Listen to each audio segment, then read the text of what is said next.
દર્શક મિત્રો, અમારે ત્યાં વસંતભાઈ ગજેરા લક્ષ્મી ડાયમંડ, અમારે ત્યાં 28 તારીખે સવારે ઇન્કમટેક્સની રેડ પડેલી. 29, 30, 31 ને પહેલી અને બીજી ગઈકાલે 6 દિવસ સુધી રોકાયા.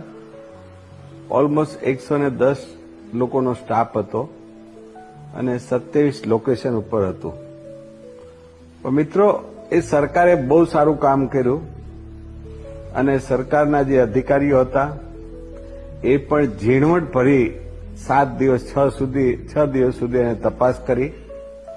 પણ લક્ષ્મી ડાયમંડ એક મેન્યુફેક્ચર કંપની છે આ નેટ મેન્યુફેક્ચર કામ કરી રહી છે અને મેજર એક્સપોર્ટ ઇમ્પોર્ટનું કામ છે. એમાં બંને બોમ્બે અને સુરત બંને જગ્યા પર કોઈ એવા એવિડન્સ કે કોઈ એવો પ્રશ્ન નથી બન્યો, કારણ કે મેન્યુફેક્ચર કંપની હતી એટલે. અને બાકી બાંધકામનું હોય મિલેનિયમ કે મિલેનિયમ 2 કે જ્યાં કે ત્યાં એ લોકોએ નાના મોટા કંઈ પણ ડોક્યુમેન્ટ મળ્યા છે, એ લોકો લઈ ગયા છે, એની ફરજ છે એને અદા કરી છે અને હવે અમે એમનો જે કંઈ જવાબ માગશે એ આપશું. પણ દર્શક મિત્રો, લોકોએ ઘણા લોકોએ બેડ ન્યૂઝ છાપ્યા ઇન્સ્ટાગ્રામમાં, ફેસબુકમાં. એનું કામ કરી રહ્યા છે. પણ મને અભિનંદન ને હું ધન્યવાદ આપું છું ગવર્મેન્ટને, નરેન્દ્ર મોદી કે જે કંઈ સરકાર અત્યારે ચાલી રહી છે કે આ કામ રિયલ.